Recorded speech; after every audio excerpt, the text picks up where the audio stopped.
Hai guys, thank you udah klik video ini.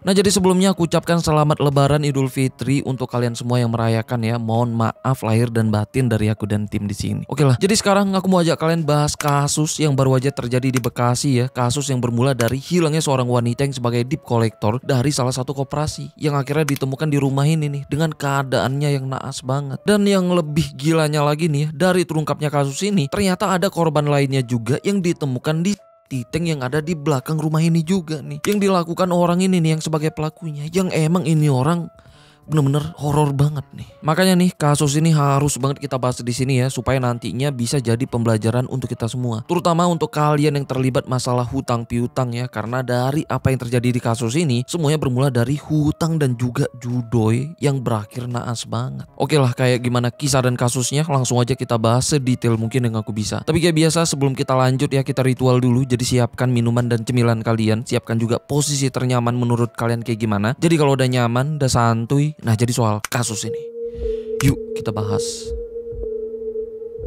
Jadi semuanya bermula dari orang ini yang bernama Sunardi, yang berasal dari desa Sindang Mulia, kecamatan Cibarusah, Kabupaten Bekasi, yang tinggal dengan istrinya yang berinisial ZM dan juga dengan satu anak mereka. Yang mana saat itu Sunardi ini bekerja sebagai buruh bangunan, sedangkan istrinya bekerja sebagai TKW di luar negeri. Tapi setelah lebih 20 tahun nikah dengan istrinya, di tahun 2015 Sunardi pun nikah lagi dengan wanita lain yang sebagai janda beranak dua, yang bernama Almaidah, yang saat itu udah berusia 51 tahun. Yang mana saat itu Almaidah ini udah punya dua anak dari suami sebelumnya. Bahkan anak-anaknya pun ya saat itu udah dewasa. Setelah nikah, Sunardi pun ngajak Almaidah tinggal sama dia tuh di kampung halamannya yang ada di desa Sindang Mulia, Kabupaten Bekasi. Sedangkan istri pertamanya itu tinggal di rumah lain yang masih berada di wilayah Bekasi, yang saat itu masih belum dia ceraikan. Nah jadi saat itu ya Sunardi ini punya dua istri sekaligus. Tapi soal Almaidah ya, setelah dia nikah dan tinggal sama Sunardi, awalnya ya semuanya bebek aja. Nah tapi lama kelamaan ya, setelah dia tahu kayak gimana sikap asli Sunardi ini, barulah dia pun sering makan hati karena sikap Sunardi ini yang emang bener-bener sangat nggak terpuji. Karena saat itu Sunardi ini kecanduan judoy yang ngebuat uangnya sering habis, dan juga punya sikap temperamen yang sering melakukan KDRT ke Almaidah, terutama di saat dia yang gak ada uang karena kalah judoy. Terus karena sering ngalamin kesulitan keuangan, Sunardi juga sering berhutang, bahkan kecanduan berhutang. Bahkan yang parahnya nih ya, dia juga pernah menjual motor anak tirinya dengan alasan kalau dia yang sedang butuh modal untuk usaha, yang ternyata ya motor itu dijual untuk modal judoy. Karena ini Almaidah dan anaknya yang sebagai anak tiri Sunardi ini mulai memahami sikap aslinya, sampai karena ini ya hubungan mereka pun mulai memburuk. Tapi nggak sampai di situ aja, karena setelah itu ya Sunardi ini lagi dan lagi secara diam-diam menggadaikan sertifikat tanah milik Almaidah ini ke salah satu bank swasta yang ada di sana, yang dia gadaikan sebesar 50 juta. Setelah itu uangnya pun dia gunakan untuk poya-poya di karaoke dan juga untuk modal judoy. Sedangkan Almaidah yang awalnya nggak tahu ya kalau sertifikat tanah itu udah digadaikan, itu sempat berencana mau ngurus balik nama sertifikat tanahnya ke anaknya. Ternyata sertifikat tanah yang dia simpan di rumah itu udah nggak ada. Karena ini ya dia pun langsung nanya ke Sunardi soal keberadaan sertifikat tanahnya. Awalnya Sunardi pun gak ngaku. Nah tapi karena terus-terusan didesak, Sunardi pun baru beralasan yang katanya kalau sertifikat tanahnya itu udah dia gadaikan untuk buka usaha. Yang lagi-lagi beralasan untuk buka usaha.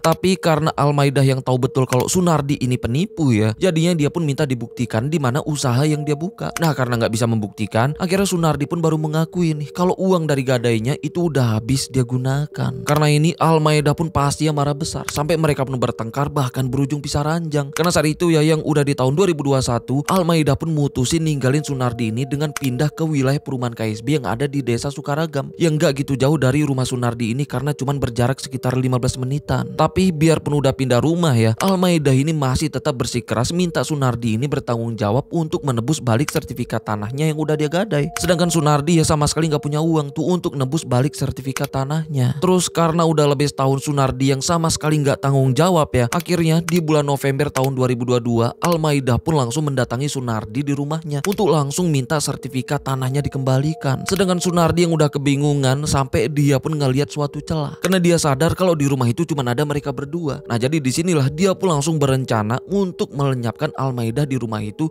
yang dia anggap sebagai jalan keluar masalahnya. Setelah bulat dengan tekadnya ya, Sunardi pun langsung narik kerudung Almaidah sampai lepas. Nah setelah itu dia pun langsung mengeksekusinya dengan menggunakan kerudung. Sampai akhirnya ya Almaidah pun berhenti bernafas di situ. Setelah memastikan Almaidah yang udah gak bernafas lagi ya, awalnya dia pun sempat bingung tuh mau dibuang kemana tubuhnya. Sampai akhirnya dia pun kepikiran ke septic tank yang ada di pekarangan belakang rumahnya. Jadinya di tengah malamnya ya dia pun langsung ngebuka septic tanknya dan berhasil ngebuang tubuh Almaidah di situ tanpa terendus siapapun. Nah setelah itu ya dengan santainya dia pun melakukan aktivitas kayak biasanya. Sedangkan setelah itu ya anaknya Almaidah ini yang bernama Edi, setelah ibunya nggak pulang bahkan udah nggak ada kabar, itu sempat mendatangi rumah Sunardi karena sebelum ibunya hilang nih ya, ibunya emang sempat pamit ke dia yang katanya mau ke rumah Sunardi. Tapi setelah ketemu sama Sunardi di rumahnya ya, Sunardi pun ngaku kalau dia udah nggak pernah ketemu lagi sama Almaidah. Nah karena ini ya Edi pun pulang tanpa hasil dan juga masih nggak tahu soal keberadaan ibunya. Sedangkan Sunardi setelah itu ya dia pun mulai tinggal lagi dengan istri pertamanya di rumah ini dengan keadaan istrinya yang nggak tahu soal apa yang udah terjadi di situ. Tapi sejak itu juga Sunardi dan istri pertamanya pun sering ngalamin gangguan-gangguan mistis di rumah karena mereka sering dikagetkan dengan barang-barang di dapur yang jatuh sendiri. Bahkan mereka juga pernah dengar suara orang ngobrol dan juga langkah kaki di belakang rumahnya yang padahal nggak ada siapapun. Bukan cuma itu, mereka juga sering mencium aroma melati dan pandan di dapur belakang rumahnya. Nah karena udah ketakutan ya, Sunardi pun sempat berdoa di atas septic tanknya dengan harapan terhindar dari gangguan-gangguan mistis yang ada di rumahnya. Sedangkan di sisi lain keluarga Almaidah ya, terutama Edi yang sebagai anaknya, itu makin hari makin cemas karena ibunya yang juga masih belum ada kabar. Jadinya dia pun sempat mendatangi lagi rumah Sunardi untuk nanya keberadaan ibunya. Tapi Sunardi selalu menjawab kalau dia udah nggak pernah ketemu lagi sama Almaidah. Edi yang sebenarnya sejak awal udah curiga sama Sunardi ini ya, awalnya nggak bisa apapun karena emang masih nggak punya bukti apa-apa. Sedangkan Sunardi yang tahu kalau Edi yang udah mulai curiga sama dia ya, jadinya dia pun ngirim pesan SMS ke Edi menggunakan HP-nya Almaidah, yang mana pesannya ya minta untuk anak-anaknya jangan cari Almaidah karena dia udah pergi jauh. Karena pesan ini Edi justru makin curiga, bahkan makin resah dengan apa yang sebenarnya terjadi dengan ibunya. Karena ini ya Edi pun langsung melaporkan soal hilangnya Almaidah ini ke Polsek Serang Baru. Setelah nerima laporan ini, polisi pun sempat melakukan pencarian tapi yang nggak membuahkan hasil karena emang nggak ada bukti dan juga sama sekali nggak ditemukan jejak atau tanda-tanda hilangnya Almaidah sama Sunardi. Karena ini setelah larut selama beberapa bulan ya, keluarganya pun akhirnya pasrah dan cuman bisa berharap dan nunggu kabar soal Almaidah. Sedangkan Sunardi awalnya benar-benar berhasil menutupi ini semua. Bahkan karena dia yang merasa udah berhasil mengambil nyawa orang lain yang sebagai jalan keluar masalahnya, mulai berani melakukan hal yang sama ke orang lain yang sebagai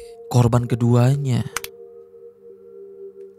Jadi 2 tahun kemudian, tepatnya di tahun 2024, Sunardi itu masih ketagihan dengan Judoy yang ngebuat perekonomiannya pun ya makin memprihatinkan, yang bahkan udah ngejual barang-barangnya juga masih belum kapok. Karena di tahun 2024 itu Sunardi ini ngutang lagi ke sebuah koperasi yang ada di sana dengan minjam uang sebesar 2,7 juta yang harus dibayar dengan cicilan sebesar 300.000 per bulan. Tapi karena dia yang ternyata nggak bisa membayar cicilannya ya, jadinya di bulan Januari tahun 2025 jumlah hutangnya pun membengkak jadi 4 juta karena biaya bunga dan dendanya. Karena ini pihak koperasinya pun menugaskan salah satu karyawannya yang bernama Sri Pujianti untuk menagih hutang Sunardi ini secara langsung ke rumahnya. Terus di tanggal 3 Februari tahun 2025, tepatnya di siang harinya ya, Sri pun mendatangi rumah Sunardi ini menggunakan motornya yang cuman sendirian. Awalnya dia pun sempat ketemu sama Sunardi di depan rumahnya dan langsung nagih cicilannya. Nah tapi awalnya Sunardi yang gak punya uang ya beralasan mau keluar untuk ngambil uang dan nyuruh Sri ini balik lagi di sore nantinya. Karena ini Sri pun balik lagi ke kantornya. Nah terus sorenya ya di sekitaran jam 3 Sri pun balik lagi ke rumah Sunardi. Nah tapi di situ ya Sunardi masih beralasan ini itu dan berusaha ngulur waktu lagi. Sri yang udah nggak percaya dengan alasannya ya, jadinya dia pun gak mau pulang sebelum Sunardi ini membayar hutangnya. Karena ini Sunardi pun kebingungan sampai akhirnya disinilah muncul rencana di pikirannya. Apalagi ngingat kalau di rumahnya nggak ada siapapun karena saat itu istrinya udah nggak tinggal di situ lagi. Apalagi ya Sri pun yang datang cuman sendirian. Karena ini Sunardi pun langsung mancing supaya Sri ini masuk ke rumahnya. Nah setelah Sri masuk ya tanpa basa-basi Sunardi pun langsung mengeksekusinya dengan dicek.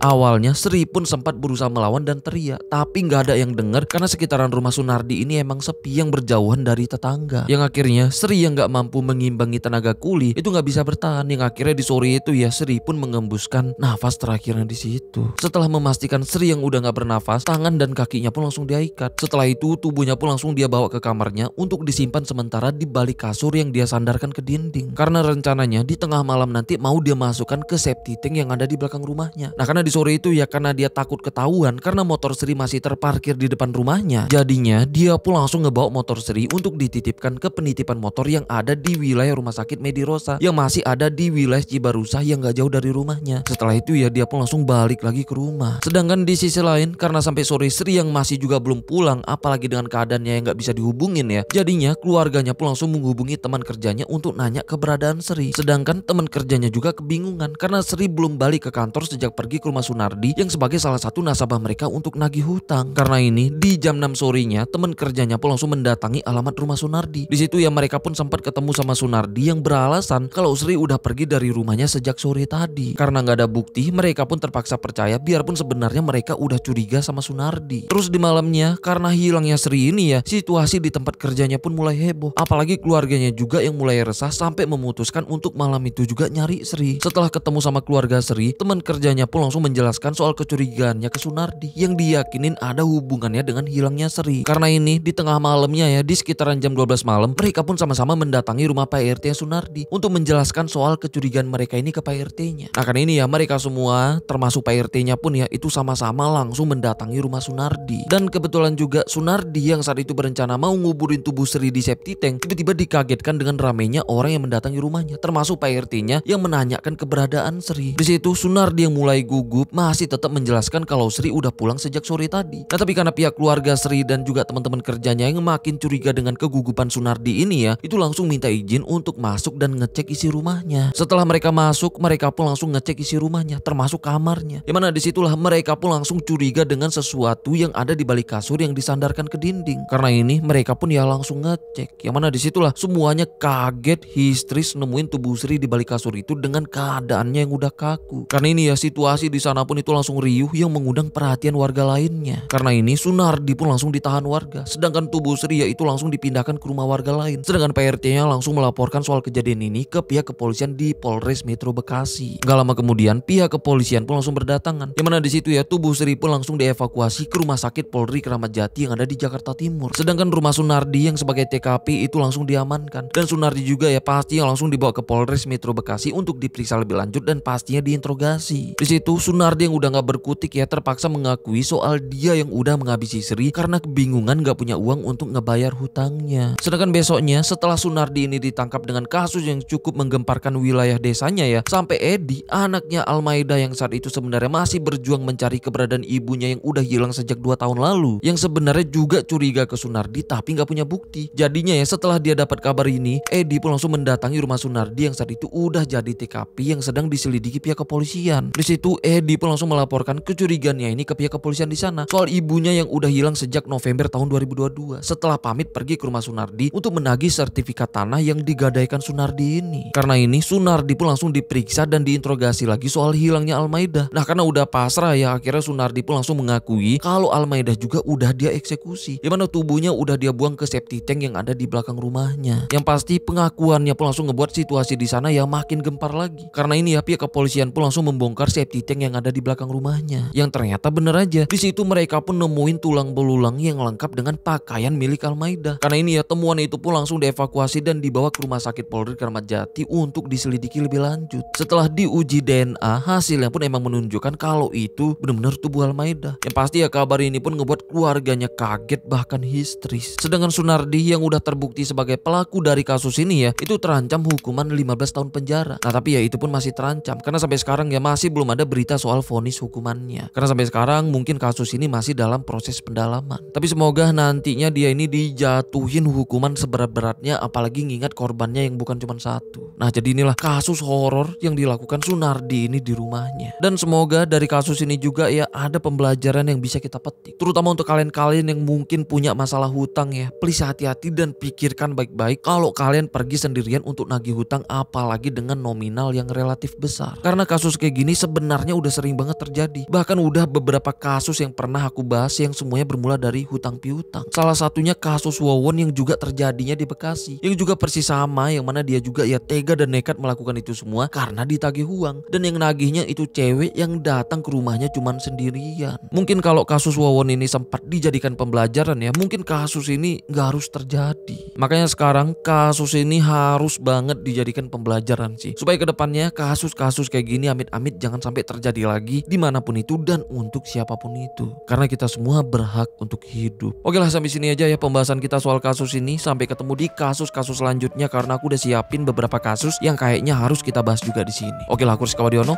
Bye bye.